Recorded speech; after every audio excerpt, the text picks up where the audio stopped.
बच्चों, कैसे हैं आप? लास्ट वीडियो आपने देखा, उसको कायदे से प्रिपेयर कर लिया।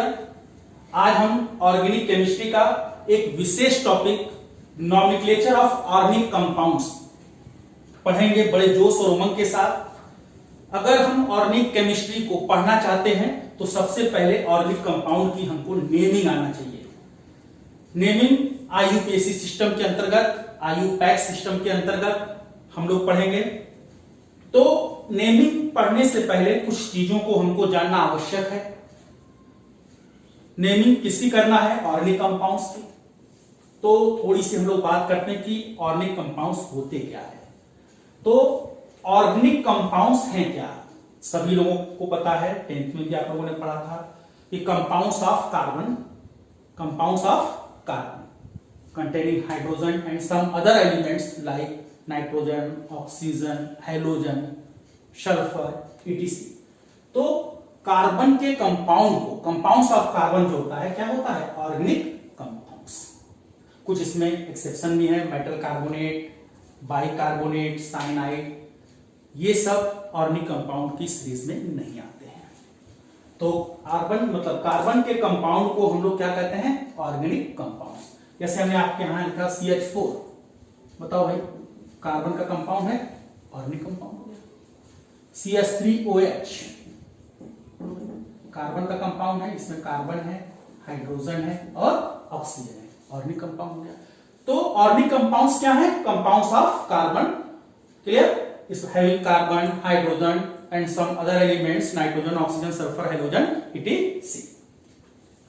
थोड़ा सा इसका हम क्लासिफिकेशन पढ़ लेते हैं। ऑर्गेनिक कंपाउंड्स का क्लासिफिकेशन ऑफ ऑर्गेनिक कंपाउंड्स क्या देखते हैं? ऑर्गेनिक कंपाउंड्स जो होंगे इनको दो भागों में बांटा गया है। ऑर्गेनिक कंपाउंड्स जो होंगे इनको दो पार्ट में डिवाइड किया गया है, जैसे open chain compounds and close chain compounds.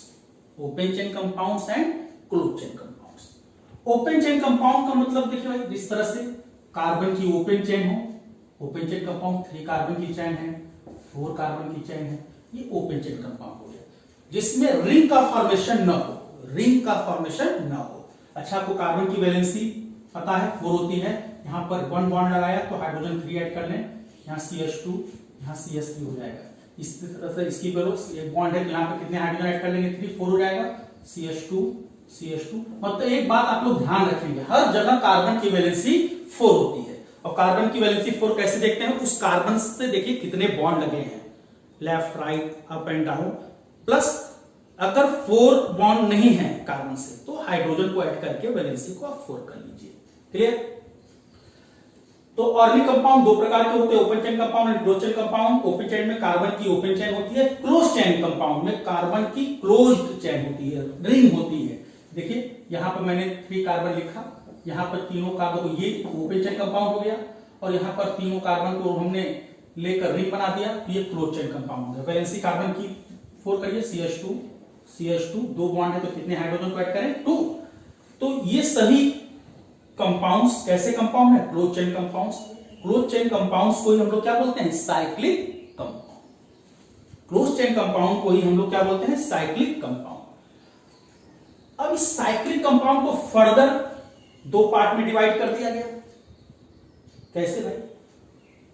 Homocyclic compound and heterocyclic compound. तो there are 2 types of cyclic compound. First one is homocyclic compound and another is heterocyclic compound. अब होमो हेट्रोसाइक्लिक कंपाउंड हम कैसे पहचानेंगे? देखिए ध्यान से। होमो का मतलब होता है सेम। अगर कार्बन की जो रिंग है इसमें केवल कार्बन की क्लोज चेन है, रिंग में सिर्फ कार्बन है, तो उस साइक्लिक कंपाउंड को हम क्या बोलेंगे? Homocyclic compound. बिल्कुल क्लियर है बेटा? देखिए यहां भी कार्बन, यहां भी कार्बन है, यहां कार्बन है, यहां कार्बन। अगर रिंग में केवल कार्बन है, रिंग बना है तो साइक्लिक कंपाउंड, और रिंग में केवल कार्बन है तो उस साइक्लिक कंपाउंड को हम क्या नाम देते हैं? Homocyclic compound. दूसरा हेट्रोसाइक्लिक कंपाउंड। यहां भी देखिए, यहां भी रिंग है, लेकिन रिंग में कार्बन के अतिरिक्त other atom, nitrogen, oxygen, sulphur, heteroatom जिनको बोलते हैं, इनको हेट्रोएटम बोला जाता है, ये रिंग में आ जाएंगे। देखिए यहां पर देखिए कार्बन कार्बन कार्बन कार्बन, यहां बीच में यहां कार्बन नहीं है, बीच में कौन सा एटम आ गया, ऑक्सीजन। रिंग में केवल कार्बन हो तो उस साइक्लिक को होमोसाइक्लिक बोलते हैं, होमो का मतलब सेम एटम की रिंग, और हेट्रोसाइक्लिक में कार्बन के अतिरिक्त नाइट्रोजन, ऑक्सीजन, सल्फर मतलब हेट्रोएटम आ जाएगा।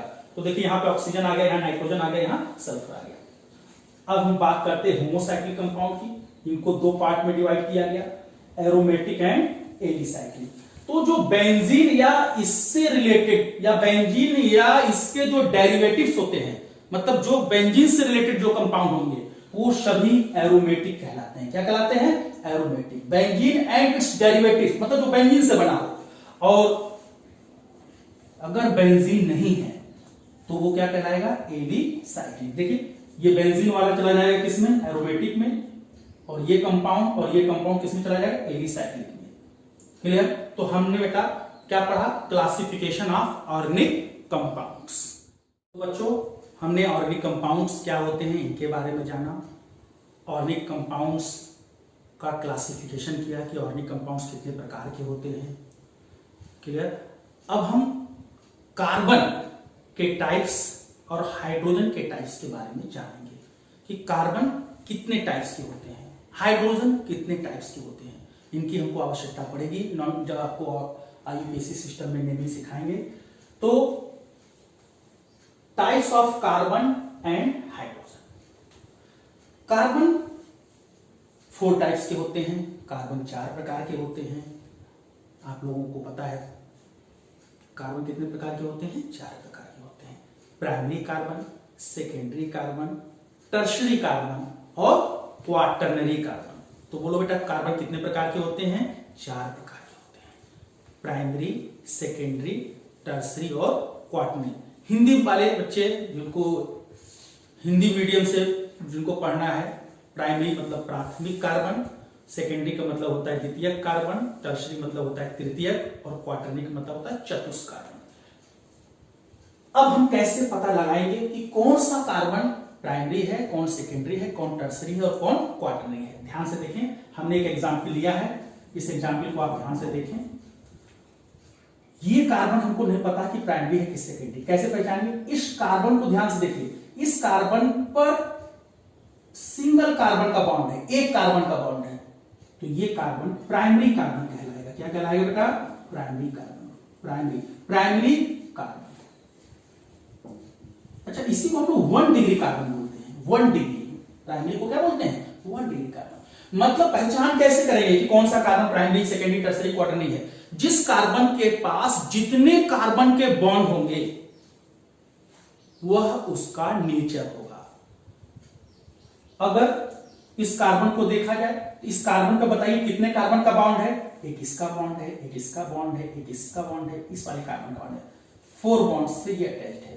तो कार्बन के बॉन्ड को, हाइड्रोजन के बॉन्ड को नहीं देखते हैं, कार्बन के बॉन्ड को देखते हैं। इस कार्बन से 4 कार्बन के बॉन्ड लगे हुए हैं, इसका, इसका, इसका, इसका, तो ये क्वाटरनरी, ये क्वाटरनरी कार्बन होगा। क्वाटरनरी कार्बन को हम लोग किससे रिप्रेजेंट करेंगे, 4 डिग्री से। जल्दी से बताइए, ये टर्सरी हो जाएगा, 1 2 3।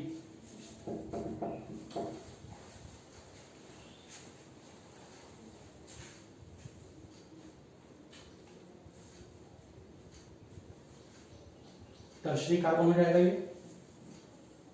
टर्सरी को हम लोग 3 डिग्री कार्बन कहते हैं। और ये वाला बोलिए, इस पर भी इस कार्बन का बॉन्ड है, इसका है, इसका है, तो ये भी 3 डिग्री हो जाएगा। बिल्कुल समझ में आ गया। जल्दी से बताइए ये वाला कार्बन कैसा होगा, इस पर 2 कार्बन के बॉन्ड हैं, तो ये कैसा होगा, सेकेंडरी। सेकेंडरी को 2 डिग्री। फर्स्ट बोलिए, इस वाले कार्बन को 1 कार्बन का बॉन्ड है, ये 1 डिग्री कार्बन होगा। और बताइए ये वाला कार्बन बताइए कैसा होगा, 1 डिग्री। अच्छा, एक एग्जांपल आपको ये वाला भी देखिए बेटा, इस वाले कार्बन के पास एक कार्बन का बॉन्ड है, ये भी 1 डिग्री कार्बन होगा। अगर मैं आपसे पूछूं, एक एग्जांपल मैं ले रहा हूं, उसको ध्यान से देखें।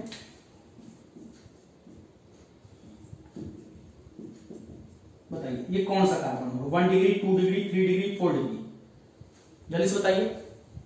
1 डिग्री कार्बन, 4 डिग्री नहीं होगा। क्यों?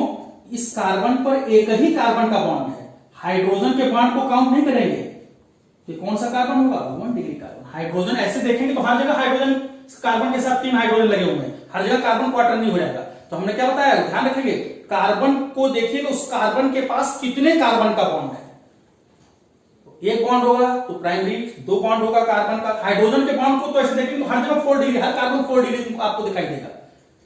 बिल्कुल क्लियर। कार्बन के बॉन्ड को देखते हैं, जिस कार्बन के पास जितने कार्बन के बॉन्ड होंगे वह उसका क्या होगा, नेचर होगा। कार्बन 4 टाइप्स के होते हैं, 1 degree, 2 degree, 3 degree and 4 degree. अच्छा, हमने आपसे कहा था कि टाइप्स ऑफ कार्बन और types of hydrogen. Primary carbon से जो हाइड्रोजन जुड़ा होता है उसी को हम लोग प्राइमरी हाइड्रोजन कहते हैं। प्राइमरी कार्बन से जो हाइड्रोजन लगा है, ये वाला जो हाइड्रोजन है, ये प्राइमरी हाइड्रोजन होगा। बताइए, ये प्राइमरी कार्बन है तो ये भी कैसा हाइड्रोजन होगा? प्राइमरी। ये भी प्राइमरी। क्वार्टरनरी हाइड्रोजन नहीं हो सकता। क्यों? क्वार्टरनरी कार्बन होगा तो कार्बन की चारों वैलेंसी फिल हो चुकी है कार्बन से, उसके पास हाइड्रोजन होगा ही नहीं, तो क्वार्टरनरी हाइड्रोजन नहीं होगा। बताइए, ये वाला हाइड्रोजन कैसा होगा? प्राइमरी। ये वाला हाइड्रोजन बताइए, ये कैसा कार्बन है? टर्सरी। और टर्सरी कार्बन से, तो ये वाला कार्बन आप बताइए कैसा है? टर्सरी कार्बन है, 3D। और इससे कितने हाइड्रोजन हटे? एक। तो ये हाइड्रोजन क्या कहलाएगा? Tertiary hydrogen. इस हाइड्रोजन को हम लोग क्या बोलेंगे? Tertiary hydrogen. ये वाला हाइड्रोजन बताइए, ये कैसा कार्बन? प्राइमरी। तो प्राइमरी कार्बन से जो हाइड्रोजन जुड़ता है उसको प्राइमरी हाइड्रोजन बोलते हैं, TH, प्राइमरी हाइड्रोजन। क्लियर होगी बात? ये भी प्राइमरी हाइड्रोजन है। ये वाला हाइड्रोजन मतलब ये कार्बन कैसा है? टर्सरी। ये टर्सरी हाइड्रोजन हो जाएगा। ये वाला कार्बन सेकेंडरी है, तो इस हाइड्रोजन को हम लोग क्या बोलेंगे? Secondary hydrogen.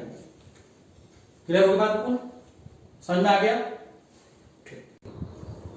तो बच्चों, अब हम एल्किल ग्रुप के बारे में जानेंगे।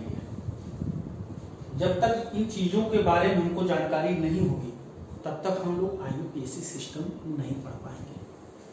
तो हम लोगों ने ऑर्गेनिक कंपाउंड पढ़ा, क्लासिफिकेशन पढ़ा, उसके बाद types of carbon, types of hydrogen.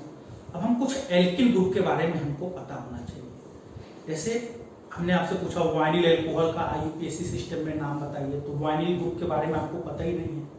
मैंने कहा इथाइल अल्कोहल का IUPAC सिस्टम में नाम बताइए, तो इथाइल के बारे में हमको पता होना चाहिए। तो एल्किल ग्रुप के बारे में हमको कुछ जानकारी होनी चाहिए। एल्किल ग्रुप होता क्या है?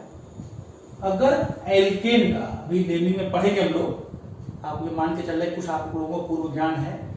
एल्केन का अगर एक हाइड्रोजन कम कर देते हैं, एल्केन से एक हाइड्रोजन क्या कर दें? कम कर दें, तो हमको क्या मिलता है? एल्किल। जैसे एल्केन का नाम बताइए, मीथेन। मीथेन फॉर्मूला आपने पढ़ा था CH4। इसका एक हाइड्रोजन इसमें से कम कर दें तो मीथेन से क्या हो जाएगा? मिथाइल। मैथिल भी बोल सकते हैं। एथेन CH3, इसका एक हाइड्रोजन किनारे से हमने कम कर दिया। देखिए, तो अब इतना हिस्सा इथाइल कहलाएगा। इसको शॉर्टकट में, एब्रिविएशन में ET लिखते हैं, मिथाइल को Me लिखा जाता है। प्रोपेन में कितने कार्बन होते हैं? 3। ये प्रोपेन है। अब प्रोपेन का एक हाइड्रोजन कम कर दो, प्राइमरी कार्बन का एक हाइड्रोजन कम कर दो, किनारे से एक हाइड्रोजन कम कर दो, तो CH3 का क्या होगा? CH2। प्रोपेन का एक बोलो, एक मतलब कम किया तो क्या बन गया? प्रोपाइल। मतलब एल्केन का एक H कम करते हैं तो एल्काइल हो जाता है। ब्यूटेन का एक H कम करोगे तो ब्यूटाइल। अब ब्यूटेन में तो ये प्राइमरी कार्बन है, ये सेकेंडरी है, ये सेकेंडरी है, सेकेंडरी, ये प्राइमरी है। तो हम कौन सा हाइड्रोजन हटा रहे हैं? अगर हम प्राइमरी हाइड्रोजन हटाते हैं, ये वाला बोलो, ये प्राइमरी कार्बन, इससे जुड़ा हाइड्रोजन क्या कहलाता है? Primary hydrogen. अगर हम प्राइमरी हाइड्रोजन को हटाते हैं, देखिए CH3 का H कम करते हैं, तो H कम कर दिया, CH2 हो गया। तो बोलिए क्या हो गया? ब्यूटेन से क्या हो जाएगा? ब्यूटाइल। अगर हम सेकेंडरी कार्बन का H कम करते हैं, यहां से CH2 था तो एक H कम कर दिए, एक H कम कर दिए तो ये बॉन्ड खाली हो गया, तो ये ब्यूटाइल हो जाएगा। इसको एन ब्यूटाइल बोलेंगे। सीधी कार्बन की चेन होती है तो नाम के आगे एन लगा देते हैं, एन ब्यूटाइल। और यहां पर सेकेंडरी कार्बन का H कम हुआ, इसलिए सेक ब्यूटाइल। सेक मतलब सेकेंडरी कार्बन का हमने हाइड्रोजन को हटाया है, तो ब्यूटेन से क्या हो गया? ब्यूटाइल। अब कौन सा हाइड्रोजन हटाया?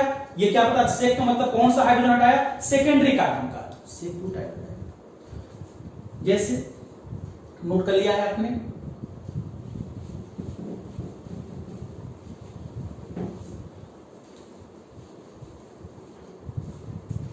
ब्यूटेन हमको लिखना है। ब्यूटेन बताइए कितने कार्बन होते हैं? 4। ब्यूटेन में नंबर ऑफ कार्बन कितने होते हैं? 4। ब्यूटेन लिखिए 1 2 3 4। वैलेंसी कार्बन की आप 4 कर लीजिए। अगर हम ब्यूटेन से 1 हाइड्रोजन को कम कर देते हैं, अब कौन सा हाइड्रोजन कम करें? 2 कंडीशन है। प्राइमरी वाले कार्बन का हाइड्रोजन कम करेंगे तो ब्यूटेन से तो ब्यूटाइल हो जाएगा, और सेकेंडरी वाले कार्बन का हाइड्रोजन कम करेंगे तो सेक ब्यूटाइल हो जाएगा। तो ब्यूटेन से हमको हाइड्रोजन कम करना है तो 2 बातें होंगी, हम दोनों बातों के साथ ही लेते हैं। ब्यूटेन का अगर हम एक कैच कम करते हैं प्राइमरी कार्बन से तो ब्यूटाइल हो गया, एन लगा देंगे, नॉर्मल एन ब्यूटाइल। सीधी कार्बन की चेन है, अगर 2 से अधिक कार्बन है तो आप एन लगा सकते, 3 है तो एन प्रोपाइल, एन ब्यूटाइल। 2 से अधिक कार्बन है तो और कार्बन की सीधी चेन है, आप एन लगा के बोलेंगे यदि प्राइमरी कार्बन का हाइड्रोजन आपने हटाया है। अब यहां वाला ये हाइड्रोजन, ये भी सेकेंडरी कार्बन से अटैच्ड है, ये हाइड्रोजन भी सेकेंडरी कार्बन से अटैच्ड है। आप कोई भी हटाइए, CH3 CH2 का एक एच कम कर दीजिए तो एक बॉन्ड खाली हो जाएगा। आगे क्या लिखा? CH2। अगर एल्केन का ब्यूटेन का एक एच कम हुआ है तो ब्यूटाइल तो होगा ही। अब ये क्वेश्चन होता है कि कौन सा एच कम किया? प्राइमरी कार्बन का कम किया तो नाम के आगे एन लगा दिया, ब्यूटाइल, एन ब्यूटाइल हो जाएगा। अगर सेकेंडरी कार्बन का एच कम किया तो सेक हो जाएगा, सेक ब्यूटाइल हो जाएगा।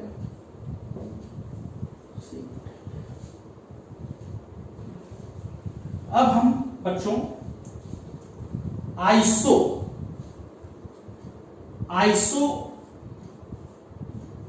ब्यूटेन,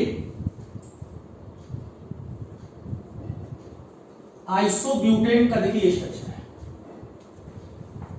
कार्बन की सीधी चेन है, अगर दूसरे वाले कार्बन से एक कार्बन को नीचे लगा दिया है तो नाम के आगे प्रीफिक्स के रूप में हम आइसो लगाते हैं। टोटल कार्बन 1 2 3 4 कार्बन क्या कहलाता है? ब्यूटेन। नाम के आगे आप आइसो लगाते हैं, आइसोब्यूटेन। अगर इसका एक एच कम कर दिए किनारे से तो क्या हो जाएगा? CH3 CH2। आइसोब्यूटाइल, ब्यूटेन से क्या हो जाएगा? आइसोब्यूटाइल। पेंटेन,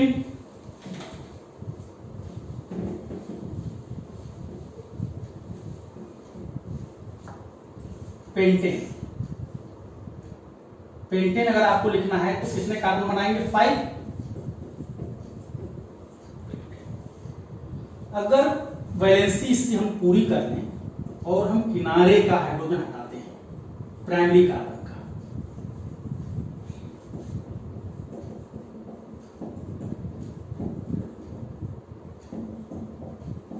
तो इसको एमाइल बोला जाता है। पेंटाइल के अलावा इसको क्या बोलते हैं? एमाइल। अगर कभी आपको आ जाए एमाइल क्लोराइड लिखिए तो एमाइल में 5 कार्बन होते हैं, इतना हिस्सा एमाइल कहलाता है। अगर इसके आगे हम OH लगा देंगे तो एमाइल अल्कोहल हो जाएगा, अगर Cl लगा देंगे तो एमाइल क्लोराइड हो जाएगा। अगर हम सेकेंडरी कार्बन का हटाते हैं हाइड्रोजन, यहां से हाइड्रोजन हटाते हैं तो क्या होगा भाई? अगर हम सेकेंडरी कार्बन का हाइड्रोजन हटा देते हैं तो क्या होगा? सेक एमाइल। क्या नाम देंगे? सेक एमाइल। सेकेंडरी कार्बन का अगर आप हाइड्रोजन हटाते, सेकेंडरी कार्बन से एक हाइड्रोजन को हटा दीजिए आप,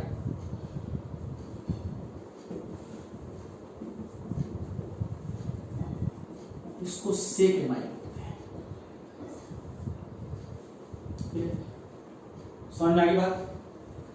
कुछ ग्रुप आपको मैं अब डायरेक्ट दे दे रहा हूं, आप उसको याद कर लें। कुछ हम ग्रुप लिख रहे हैं उसको आप डायरेक्ट याद कर लें।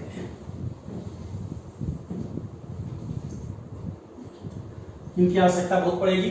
जैसे हमने आपसे पूछा फेनिल, फेनिल क्या होता है? अगर हम बेंजीन से, कुछ हम ग्रुप हैं, आप उसका कॉमन नेम याद कर लें, उसका नेम याद कर लें।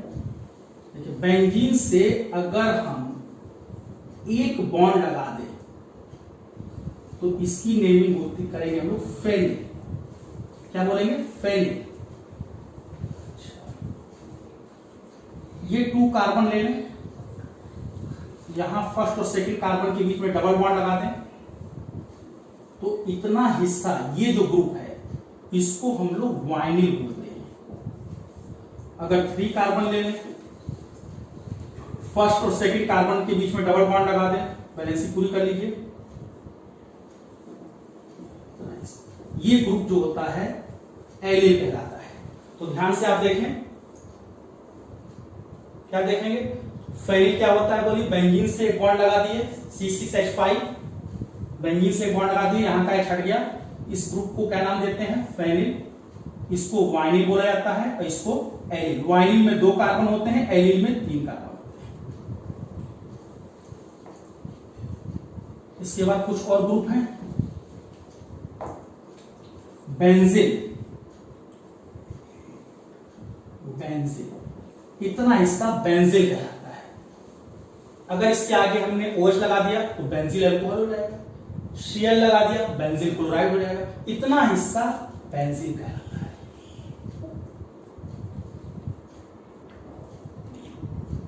अगर इसमें से एक हाइड्रोजन और कम कर दिए तो इसका एक बॉन्ड और खाली हो गया, बेंजील के बाद बेंजील, ये बेंजील हो गया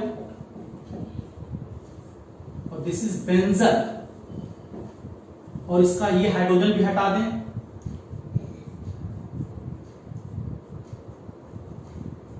तो ये जो ग्रुप होगा बेंजील, बेंजल, बेंजो। क्लियर होगी बात को? तो बच्चों अब हम ऑर्गेनिक कंपाउंड्स की नेमिंग सीखेंगे। पुराने समय में जो ऑर्गेनिक कंपाउंड्स की जब खोज होती थी तो उनकी जो नेमिंग है वो कॉमन सिस्टम के तहत, जिसको ट्रिवियल सिस्टम बोलते हैं, उसके तहत उनकी नेमिंग की जाती थी। यह सिस्टम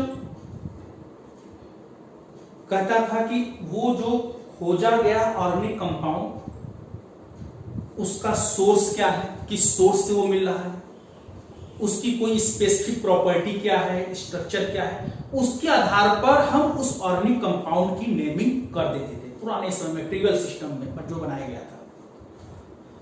जैसे CH4, इसको मार्स गैस कहा गया। कॉमन सिस्टम में जो इसकी नेमिंग है या ट्रिवियल सिस्टम में जो इसकी नेमिंग है, इसको मार्स गैस कहते थे, क्योंकि इसका जो सोर्स क्या था, ये कहां से प्राप्त हो रहा था, मर्सी प्लेस से मिल रहा था। तो मर्सी प्लेस से निकलने वाली गैस का नाम मार्स गैस कर दिया गया। HCOOH, इस ऑर्गेनिक कंपाउंड की जब नेमिंग की आवश्यकता हुई तो ट्रिवियल सिस्टम कहता है सोर्स और प्रॉपर्टी और उसके स्ट्रक्चर के आधार पर उस कंपाउंड की नेमिंग की जानी चाहिए। HCOOH जो है ये देखा गया था रेड आंट, फॉर्मिका से इसको प्राप्त किया गया था। फॉर्मिका, रेड आंट को कहते हैं।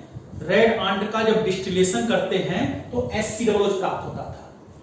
चूंकि HCOOH फॉर्मिका से प्राप्त होता था इसलिए इसका नाम फॉर्मिक एसिड पड़ गया। फॉर्मिक एसिड फॉर्मिका से मिलता है इसलिए फॉर्मिक एसिड पड़ गया। CH3OH, CH3OH, इसको हम लोग वुड स्प्लिट कहते हैं, लकड़ी से प्राप्त किया गया था। इस तरह से पुराने समय में जब IUPAC सिस्टम नहीं बना था उस समय हम ऑर्गेनिक कंपाउंड की नेमिंग सोर्स और प्रॉपर्टी के आधार पर कर देते थे। लेकिन डे बाय डे नए नए ऑर्गेनिक कंपाउंड डिस्कवर होते गए, तब समस्या आ गई आखिर ऑर्गेनिक कंपाउंड की नेमिंग कैसे की जाए। एक ही सोर्स से बहुत सारे ऑर्गेनिक कंपाउंड्स प्राप्त होने लगे थे। तब जनेवा में सभी पूरे वर्ल्ड के साइंटिस्ट एकत्र हुए, जनेवा में बैठक हुई और वहां पर इस समस्या का समाधान किया गया और एक नया सिस्टम बनाया गया। ऑर्गेनिक कंपाउंड्स की नेमिंग करने के लिए एक नया सिस्टम बनाया गया जिसको हम लोग IUPAC सिस्टम कहते हैं, international union of pure and applied chemistry. इसका प्रोनाउंसिएशन हम आपको बताते हैं। इसका जो प्रोनाउंसिएशन होता है, it is pronounced by IUPAC। It is pronounced by IUPAC। IUPAC बोला जाता है लेकिन इसका प्रोनाउंसिएशन जो होता है वो क्या होता है, IUPAC। हम लोग IUPAC या IUPAC पढ़ने जा रहे हैं। तो किसी भी ऑर्गेनिक कंपाउंड की IUPAC सिस्टम के तहत हम नेमिंग कैसे करेंगे, इसके लिए क्या रूल दिए गए इसको आपको जानना होगा। कैसे हम नेमिंग करेंगे, इसका जो पहला रूल है, फर्स्ट रूल क्या है इसका, किसी भी ऑर्गेनिक कंपाउंड की आईयूपीएसी सिस्टम के अंतर्गत हम कैसे नेमिंग करेंगे, इसका क्या रूल है। सबसे पहले जो भी ऑर्गेनिक कंपाउंड आपको दिया गया है जिसका हमको आईयूपीएसी सिस्टम में नेमिंग करना है, उसको दो पार्ट में हम डिवाइड करेंगे। गिवन ऑर्गेनिक कंपाउंड्स जो है डिवाइडेड इनटू टू पार्ट्स। पहला रूल यही है। रूल फर्स्ट क्या है, आप उसको दो पार्ट में डिवाइड करेंगे। कौन कौन से दो पार्ट, एक मेन चेन और दूसरा साइड चेन। पहला रूल क्या है, दो पार्ट में आपको डिवाइड करना है। गिवन ऑर्गेनिक कंपाउंड को दो पार्ट में आप डिवाइड करिए, दो पार्ट में आप डिवाइड करिए। ए है मेन चेन, पैरेंट चेन भी बोलते हैं इसको, मेन चेन, और बी जो है साइड चेन। किसी भी ऑर्गेनिक कंपाउंड का आपको आईयूपीएसी सिस्टम में नेमिंग करना है तो आप उस ऑर्गेनिक कंपाउंड को टू पार्ट्स में डिवाइड कर दीजिए। टू पार्ट्स में डिवाइड करिए। कौन कौन से दो पार्ट्स हैं, main chain and side chain. जो लॉन्गेस्ट चेन होती है, बड़ी वाली जो चेन होती है, उसको हम लोग मेन चेन कहते हैं, और जो बचा हुआ भाग है, रेस्ट पार्ट, वो कहलाता है साइड चेन। जैसे मान लेते हैं, हम कोई एग्जाम्पल आपको देते हैं। मान लेते हैं हमको इसको आईयूपीएसी सिस्टम में नेमिंग करना है, तो नेमिंग का पहला रूल क्या है, मेन चेन और साइड चेन छांटना। कैसे छांटते हैं, एक इंड से दूसरे इंड तक काउंट करो, जिधर सबसे ज्यादा कार्बन मिलेगा वही मेन चेन होगा, पैरेंट चेन होगा। इसमें बताइए इंड कितने हैं, 1 2 3। एक इंड से दूसरे इंड तक आप काउंट करिए, लॉन्गेस्ट चेन चूज कर लीजिए। यहां से यहां तक के लिए कितने कार्बन मिल रहे हैं, 1 2 3 4। यहां से यहां तक काउंट करिए, 1 2 3 4 5। एक पॉसिबिलिटी इधर की भी है, यहां से यहां तक 1 2 3 4। तो जो लॉन्गेस्ट चेन है ये है, सबसे बड़ी चेन ये है, जिसमें 5 कार्बन है, 1 2 3 4 5। तो इसको हम लोग, जो लॉन्गेस्ट चेन होगी उसको हम लोग क्या कहेंगे, मेन चेन। लॉन्गेस्ट चेन क्या बोलेंगे, मेन चेन। अब जो कार्बन मेन चेन में नहीं आता है ये कहलाएगा साइड चेन। जो कार्बन मेन चेन में नहीं आता है वो क्या कहलाता है, साइड चेन।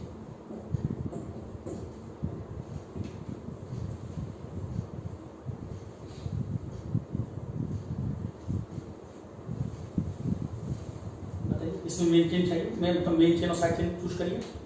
बताइए इसमें कितने कॉर्नर हैं, 1 2 3 4। एक कॉर्नर से दूसरे कॉर्नर तक काउंट करिए, 1 2 3 4 5, 1 2 3 1 2 3 4 5 6, 1 2 3 4 5 6। और पॉसिबिलिटी देख लीजिए, 1 2 3 4 5 6। तो इधर से भी 6 आ रहा है, इधर से भी 6 आ रहा है, और सीधे कितना आ रहा है, 5 का। तो लॉन्गेस्ट चेन कौन सी आप लेंगे, ऐसे भी आप ले सकते हैं, ऐसे भी आप ले सकते हैं।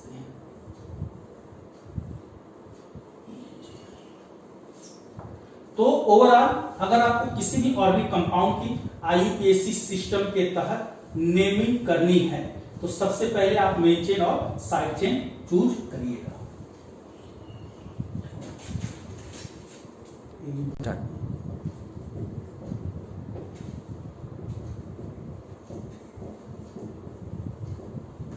तो बताइए इसमें मेन चेन और साइड चेन चूज करिए। कितने इंड है, 1 2 3 4। 1 इंटू सेकेंड इंड काउंट करिए, longest chain that is called main chain. First से लिए 1 2 3 4, 1 2 और 2 कार्बन है, 4 1 2 3 और 2 5। लेकिन जरा इस इंड से इस इंड काउंट करिए, 2 3 4 और 2 6। यहां से यहां तक 6 कार्बन मिल रहे हैं। ऐसे हम लेते तो 5 मिलता, ऐसे मिलेंगे तो 5 मिलेगा, लेकिन इस इंड से इस इंड तक काउंट करने पर सबसे अधिक कार्बन 6 मिल रहे हैं, तो ये मेन चेन हो जाएगी, और ये दोनों क्या कहलाएगा, साइड चेन। ये हमारा मेन चेन। मेन चेन छांटने के बाद जो भी कार्बन बचता है वो साइड चेन हो जाता है। वो क्या हो जाता है, साइड चेन। जैसे एक एग्जांपल और ले लीजिए आप लोग, लाइन स्ट्रक्चर ड्रॉ कर देते हैं।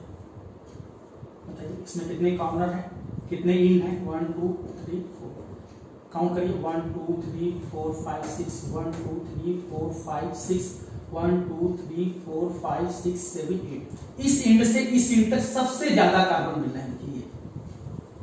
ये मेंशन हो जाएगा।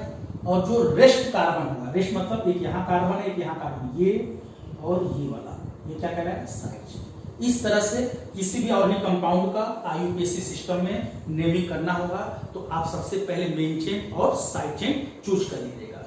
जब मेन चेन और साइड चेन आप चूज कर लेंगे तो उसके बाद हम मेन चेन और साइड चेन के कार्बन को अलग अलग काउंट कर लेंगे और एक टेबल में बना रहा हूं, इस टेबल के अकॉर्डिंगली हम उसका नाम रखेंगे।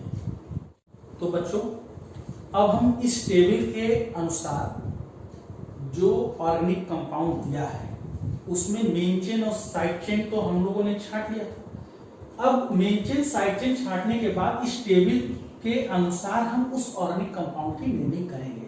देखो ध्यान से, अगर मेन चेन में 1 कार्बन है तो हम उसको मेथेन बोलेंगे, 2 कार्बन है तो एथेन बोलेंगे, 3 को propane, butane, pentane, hexane, heptane, octane, nonane, decane, 10 carbon को क्या बोलते हैं डेकेन, 11 होगा तो अनडेकेन, डेकेन मतलब 10 और अन मतलब 1, अनडेकेन, 12 को बोलो बेटा डोडेकेन, 13 कार्बन होगा तो ट्राइडेकेन, 14 होगा तो टेट्रा, 15 होगा तो पेंटा। इस तरह से आगे और भी, जैसे हम आपसे पूछें 15 कार्बन होता तो पेंटाडेकेन, क्या नाम देते इसका पेंटाडेकेन। 20 कार्बन होता तो इसका नाम हम क्या देते, 20 कार्बन 20 कार्बन को हम क्या बोलते हैं, चलिए इसे बोलिए आइकोसेन, क्या नाम देते आइकोसेन। 30 कार्बन होता ट्राइकॉन्टेंट, ट्राइकॉन्टेंट। अगर 35 कार्बन होता तो क्या नाम देते 30 को तो ट्राइकॉन्टेंट कहते हैं, अगर 35 होता तो क्या नाम देते पेंटाट्राइकॉन्टेंट। 30 मतलब ट्राइकॉन्टेंट, पेंटा मतलब 5।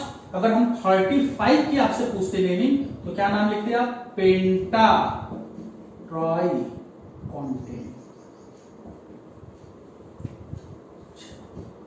100 कार्बन का नाम क्या बता सकते हैं, पूछा गया था 100 कार्बन का नाम बताइए। हेक्टेन, 100 कार्बन को क्या बोलते हैं हेक्टेन। सेप्टेन भी बोल सकते हैं, 100 कार्बन को हेक्टेन बोल सकते हैं या तो सेप्टेन बोल सकते हैं। 200 कार्बन का नाम बताइए, 200 कार्बन का अगर हमारा एल्केन है तो डिक्टेन। 200 कार्बन को क्या बोलते हैं डिक्टेन। और कहीं 1000 कार्बन का नाम बताएं, कोई बताएगा 1000 कार्बन का अगर हमारे पास एल्केन है तो उसकी क्या नेमिंग होगी, कोई?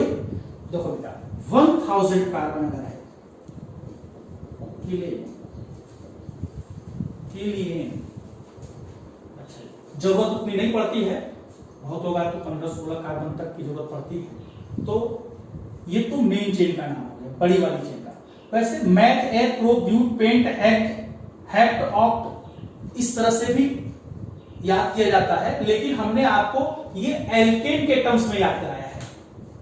जो नेमिंग हम कर रहे हैं वो पूरे एल्केन के टर्म्स में कर रहे हैं। मेथेन एन लगा के याद कर रहे हैं, ये जो है एन ऐड कर दिया, मेथ में एन जोड़ दिया, मेथेन, एथ में एन जोड़ो एथेन। तो 1 कार्बन को methane, ethane, propane, butane, pentane, hexane, heptane इस तरह से एन लगा के आप याद करिए। मैथ में एन जोड़ दीजिए, methane, ethane, propane, butane, pentane इस तरह से याद करिए। साइड चेन में क्या करते हैं, ये जो एएनई दिख रहा है मेन चेन में, जो मेथेन का एन, एथेन का जो एन है, एएनई को वायल से आप रिप्लेस कर दीजिए। मेथेन का मिथाइल, मेथेन का मिथाइल, एथेन का बोलिए इथाइल, प्रोपेन का प्रोपाइल, ब्यूटेन का ब्यूटाइल। हमने कहा मेन चेन में 5 कार्बन है तो फट से बताइए 5 कार्बन का मेन चेन में क्या नेमिंग होगी पेंटेन। साइड चेन में 1 कार्बन है तो उसका नाम क्या होगा मिथाइल। साइड चेन में 2 कार्बन होंगे तो उसका नाम क्या होगा इथाइल। 3 कार्बन होगा तो प्रोपाइल, 4 होगा तो ब्यूटाइल। अगर साइड चेन में 5 कार्बन है तो पेंटेन का क्या हो जाएगा एएनई रिप्लेस हो जाएगा वायल से, तो पेंटेन का क्या हो जाएगा पेंटाइल। तो किसी भी ऑर्गेनिक कंपाउंड की नेमिंग करने के लिए पहला रूल आपको बताया था मेन चेन और साइड चेन छांटना, और दूसरा रूल जो था रूल नंबर 2, रूल 2 ये था कि मेन चेन साइड चेन छांटने के बाद इस टेबल के अनुसार उस ऑर्गेनिक कंपाउंड की हम नेमिंग करेंगे। अब आपको हम अपने नेक्स्ट वीडियो में एल्केन, एल्कीन, एल्काइन की नेमिंग सिखाएंगे। उसके बाद फिर फंक्शनल ग्रुप अटैच हो जाएगा। क्लियर? अगले वीडियो में आप एल्केन, एल्कीन और एल्काइन तीनों की आपको हम नेमिंग सिखाएंगे। हमारे चैनल को अधिक से अधिक सब्सक्राइब करिए, अपने मित्रों को बताइए, और ये मैं वादा कर रहा हूं कि चाहे वो नीट का क्वेश्चन हो, चाहे आईटी क्वेश्चन हो, चाहे अदर किसी भी कंपटीशन क्वेश्चन हो, पूरा आप हमारा कंप्लीट वीडियो देखिएगा नॉमेनक्लेचर का।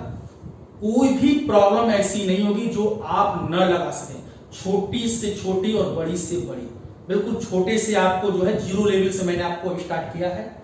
अब बहुत अच्छी हम प्रॉब्लम देखेंगे। एलके जब पढ़ेंगे नेक्स्ट वीडियो में आप देखिएगा, बहुत अच्छी प्रॉब्लम को सॉल्व किया जाएगा। उसके बाद मैंने कहा कभी भी कोई क्वेश्चन आपका नॉमेनक्लेचर से फंसेगा नहीं। ठीक, थैंक्स।